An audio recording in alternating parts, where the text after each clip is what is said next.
brought him home, I wonder, to hap him here? Murdered off the coast of the Andes? All you can say that his body lay under. Why, I could name you a dozen whose bones lie in the Greenland seas above." He pointed northwards, "or where the currents may here drifted them. There be the steams around you. You can with your young eyes read the small print of the lies from here.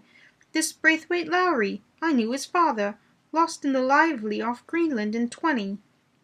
Or Andrew Woodhouse, drowned the same seas in 1777, or John Paxton, drowned off Cape Farewell a year later, or old John Rawlings, whose great-grandfather sailed with me, drowned in the Gulf of Finland in '50.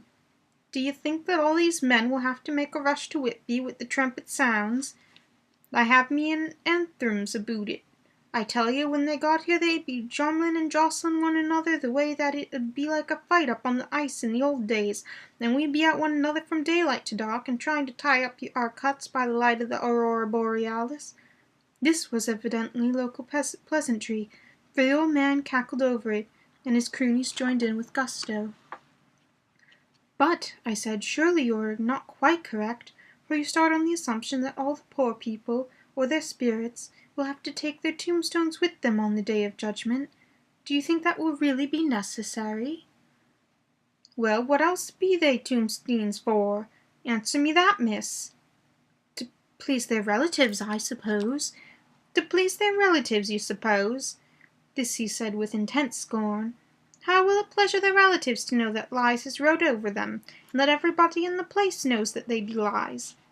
He pointed to a tombstone at our feet, which had been laid down as a slab on which the seat was rested, close to the edge of the cliff. "Read the lines on that Truthstein," he said. The letters were upside down to me from where I sat, but Lucy was more opposite to them, so she leant over and read. "Sacred to the memory of George Cannon, who died, in the hope of glorious resurrection, on July 29th, 1873, falling from the rocks at Kettleness. This tomb is erected by his sorrowing mother to her dearly beloved son. He was the only son of his mother, and she was a widow." "Really, Mr. Swales, I don't see anything very funny in that." She spoke in her comment very gravely and somewhat severely. "You don't see aught funny? Ha ha! But that's because you don't gown the sorrowing mother was a hell-cat that hated him because he was so a crud. Regular lamenter he was, and he hated her so that he committed suicide in order that she mightn't get an insurance she put on his life. He blew nigh the top of his head off with an old musket that they'd had for scaring the crows with. 'Twarn't for crows then, for it brought the clerks and the dopes to him. That's the way he fell off the rocks.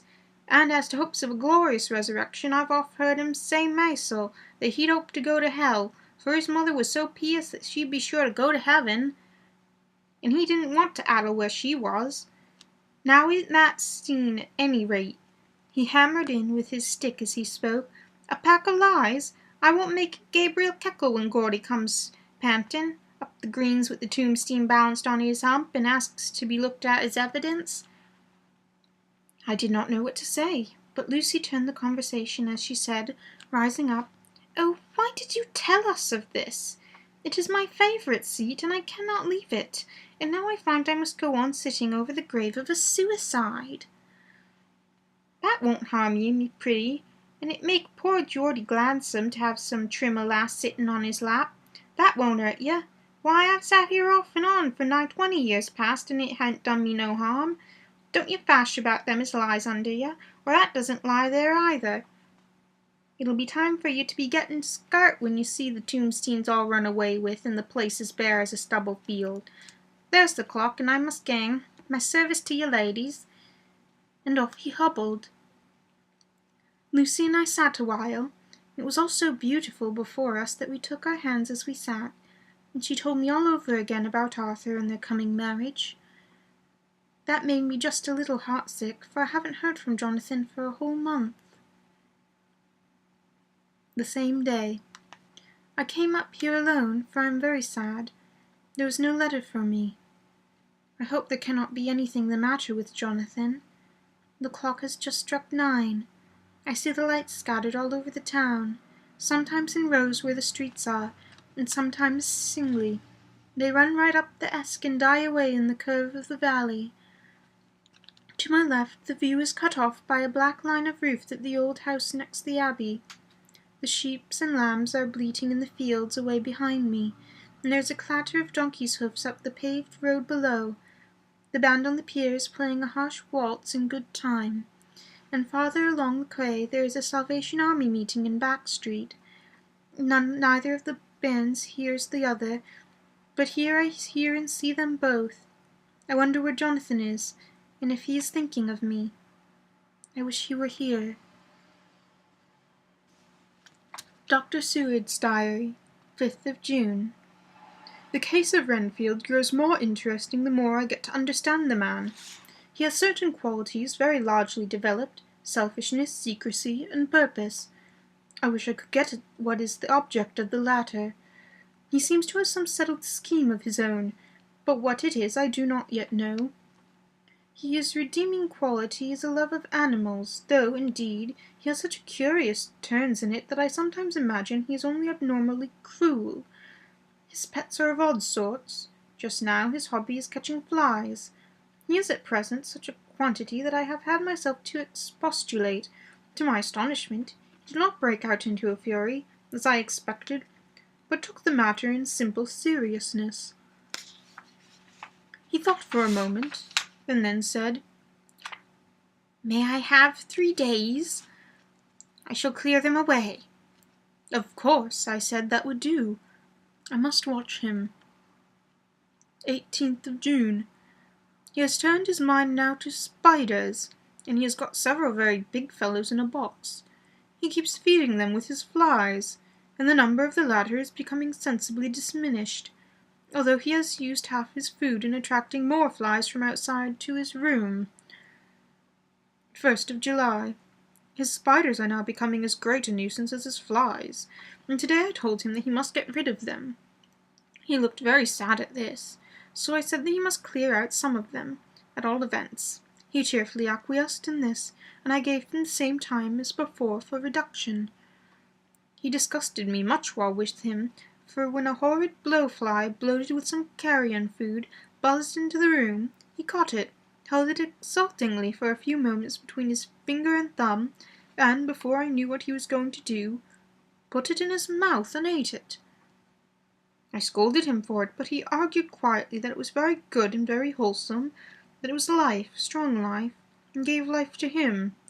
This gave me an idea for the rudiment of one. I must watch how he gets rid of his spiders. He evidently has some deep problem in his mind, for he keeps a little notebook in which he is always jotting down something. Whole pages of it are filled with masses of figures, generally single numbers added up in batches, and then the totals added in batches again, as though he was focusing some account, as the auditors put it. 8th of July. There is a method in his madness, and how the rudimentary idea in my mind is growing. It will be a whole idea soon, and then, oh, unconscious cerebration, you will have to give the wall to your conscious brother. I kept away from my friend for a few days, so that I might notice if there were any change. Things remained as they were, except that he has parted with some of his pets and got a new one. He had managed to get a sparrow, and he's already partially tamed it. His means of taming is simple, for already the spiders have diminished. Those that do remain, however, are well fed, for he still brings in flies by tempting them with his food. 19th of July. We are progressing. My friend has now a whole colony of sparrows, and his flies and spiders are almost obliterated. When I came in, he ran to me, and said he wanted to ask me a great favour, a very, very great favour, and as he spoke he fawned on me like a dog. I asked him what it was, and he said, with a sort of rapture in his voice and bearing, "A kitten!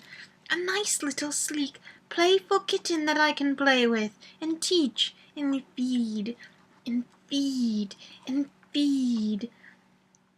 I was not unprepared for this request, for I had noticed how his pets went on increasing in size and vivacity, but I did not care that his pretty family of tame sparrows should be wiped out in the same manner as the flies and the spiders, so I said I would see about it, and asked him if he would rather have a cat than a kitten.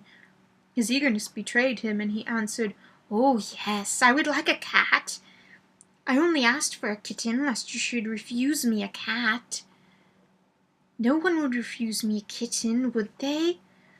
I shook my head, and said that at present I feared it would not be possible, but that I would see about it. His face fell, and I could see a warning of danger in it, for there was a sudden fierce, sidelong look which meant killing. The man is an undeveloped homicidal maniac. I shall test him with his present craving, and see how it will work out. Then I shall know more.